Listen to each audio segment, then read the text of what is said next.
Hey guys, what's going on? Wanted to give you a dedicated video discussing the Omix CJ7 body tub kit for the Jeep CJ7s. I'm currently working on an overall update video for the Jeep, but I'm waiting for a few more parts to come in. So I figured I wanted to give my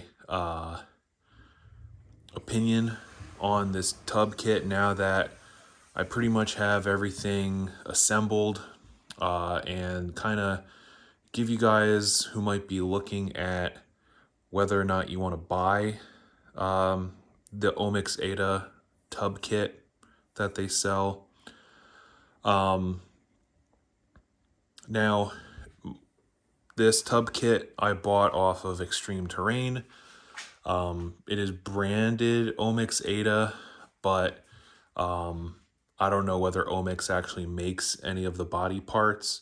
I know the hood, fenders, and tailgate and windshield frame are Cobra King, but I don't know if the actual tub is also Cobra King or if Omix makes the tub and then includes Cobra King bolt-on parts. But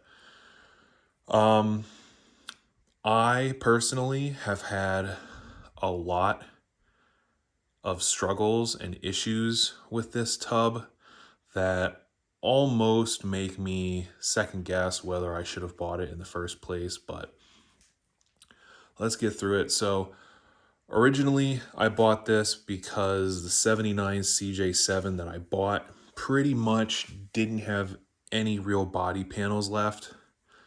The driver's side fender was rotten.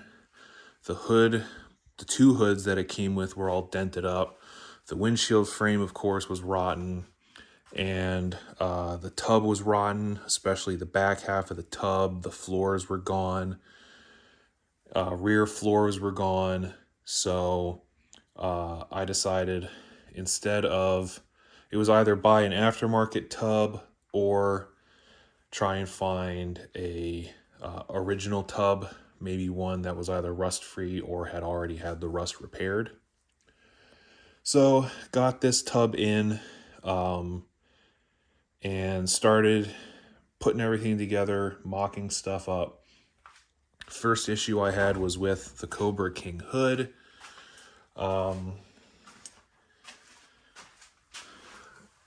This area back here, I had to trim all of this metal because this piece was actually sticking farther down than the other piece was, and so when I closed the hood it would catch and I couldn't open the hood normally. So had to trim that. Came out okay, but you can see it is still catching somewhat, but that'll be fine. The kit does not come with a grill, so you will need to make sure you have a grill. It doesn't come with the grill support, so you need to make sure you have those. It doesn't come with any hinges, so you need to either have those or buy replacements: door hinges, windshield hinges, and tailgate hinges. So we'll go front to back. The fenders, the fenders are decent bolt-wise. They do have a lot of the threaded insert holes that you need, but they're not all in the right spots. The hood latch holes on this fender aren't quite in the same spot as they are on this fender. This hole that they put here for the horns actually needs to be over here, not up there. There's no seam sealer on these fenders, and I didn't really do much prior to painting. I am going to try and seam seal in here, you can also see, you know, how big of a gap there is. So that's not the best. I'm not sure if these are supposed to be where the shocks are, but they aren't.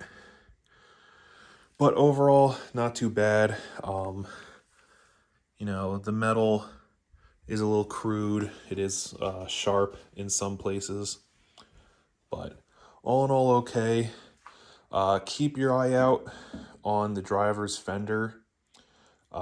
This one was dented in, and I bought another one, and it was really smashed in, and you could kind of see there's some creasing here. The other one was really obvious. I think whatever welder or whatever they use to form these is messed up on the Cobra King ones. So I was originally gonna go with a different fender, but I just pulled it out and I figure I'll make them work because I learned my lesson, and in going forward, if I have to replace the fenders, I'm gonna find some original Jeep ones and not aftermarket Chinese ones. So yeah, fenders you're gonna have to put some work into. Hood, put some work into. One theme for the whole tub kit is there is no seam sealer. So obviously any seam, both on the floor pan, on the external seams here on the body, no seam sealer anywhere. So be prepared to do a lot of seam sealing. I put 2 tubes of Eastwood seam sealing caulk and then probably half a quart of brush on seam sealer into this so far. Again, I didn't touch the fenders. The tub we did seam seal. That was a pain. And the tub is where the majority of the issues were. So we'll go front to back. Firewall was a complete mess. The holes are there for your brake pedal or your brake booster and your steering column,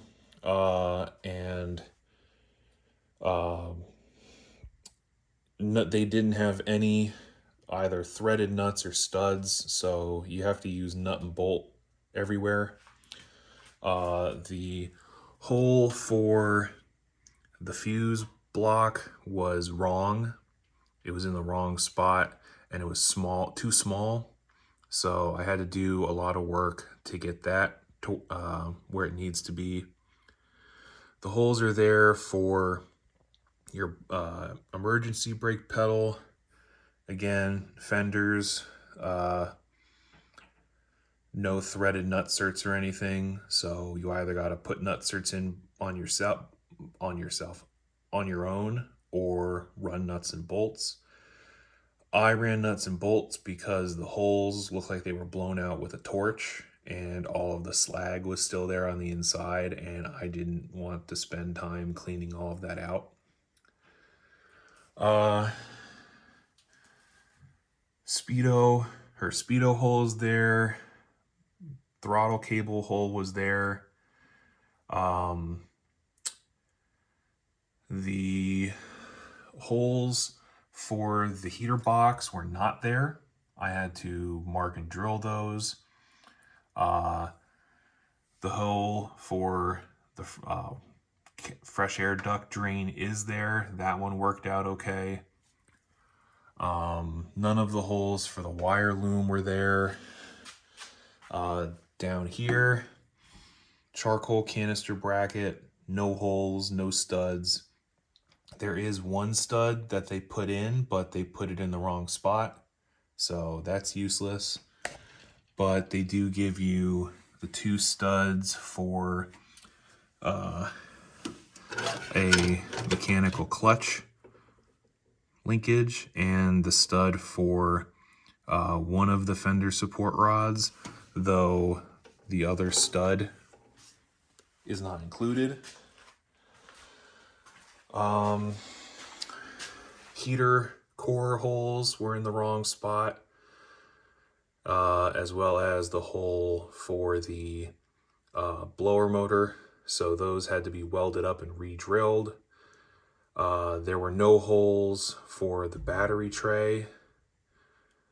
So those had to be marked out and drilled. And in a previous video, I showed that I put the support brackets from the original CJ7 in, drilled out the spot welds from the old firewall and spot welded them to the new one.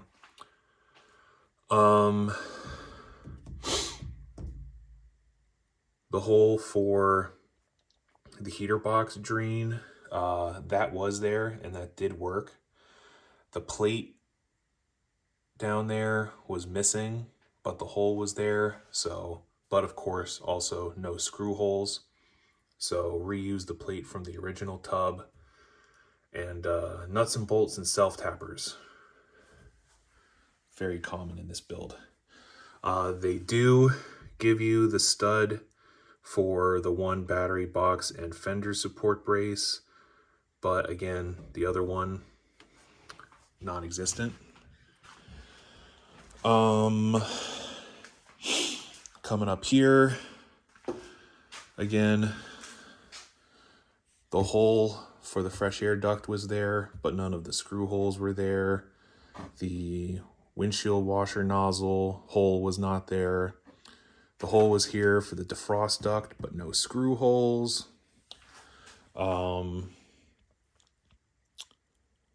Most of the holes for the dash panel were drilled, except for the windshield hold down. The wiper motor wire hole was not there. These holes were just blank holes. So again, nuts and bolts. You could use nut certs, but I didn't. Holes for the windshield hinges were there, not in the best spots. Same with the holes for the lower hinge. They were there. Those are supposed to be pass-throughs. The holes for the seats were here, but I did have to dimple the floor pan in that corner on both sides for the folding riser, and then got this original fixed bracket, so that didn't really matter. No holes in the firewall for the gas pedal. There were no the hole was there for the transmission plate cover, but no screw holes, and the hole is a little bit too big. So the plate covers it, but there's no screw holes in the very front because there's no metal to screw it to. The seatbelt hole was here in the lower part of the tub, but the holes for the receivers were not in the tub. There's none of the factory wire holders in the tub, so I had to use stick-on ones from Home Depot. The holes for the roll bar were not in the tub. The hole for your rear wiring harness was not in the tub. That had to be drilled. These brackets for the tailgate cables were not in the tub. I had to buy those and weld them on myself. The rear holes for the seat were there, but the front two holes were not, because for some reason they put the CJ holes in the back, but the front had the YJ tumble style seat hinge bolts. So I had to drill and use nut and bolt on the front. Rear marker light holes were not there. I had to drill all the holes related for that. Taillight holes were not there. Fuel filler hole was not there. But the holes for the lower hinges were there. And again, the tailgate was probably the best piece, so I can recommend the Cobra King tailgates. It looks good. It says Jeep. All of the holes are where they're supposed to be. And then body mount holes were they all worked except for the rear two. I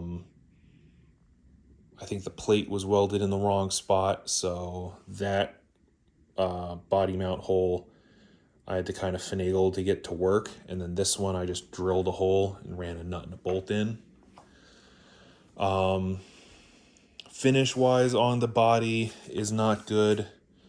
There's lots of these weird welding nubs, and there's plenty of dimples and warps and stuff from the spot welding process.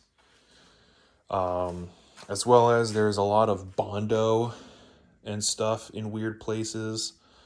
Like here, it kind of fills in and bows out a lot. You can see here, it's kind of real lumpy. Like there's filler there. The corners up here have a lot of filler in them, and they're real lumpy. Around the corner, lots of filler, very lumpy. Here on this corner, there's a lot, and it kind of raises up and goes back down. So when I go to put the hard top on, or the soft top rails on, I may actually have to grind this down and smooth that out and then repaint it. Again, I don't know why there's so much Bondo in this tub, but again, same thing on this side. Plenty of dimples and warps and bows and waves and creases. And again, same thing. Bondo here. Does the same kind of bow out, but not as bad. Bondo here. So, all in all, I would not recommend this body tub. There is a substantial amount of work that I had to put into it to get it to this point. If you were trying to do like a nice, like a really nice job, especially like paint and finish wise, definitely would not recommend the tub. I mean, your body guy is going to spend a lot of time adding Bondo and smoothing out old Bondo, and it's just this, it was a mess. So if I could go back, I would have just spent the time and tried to find a good OEM tub, or maybe gone with a different brand. But obviously I can only speak for the Omix Ada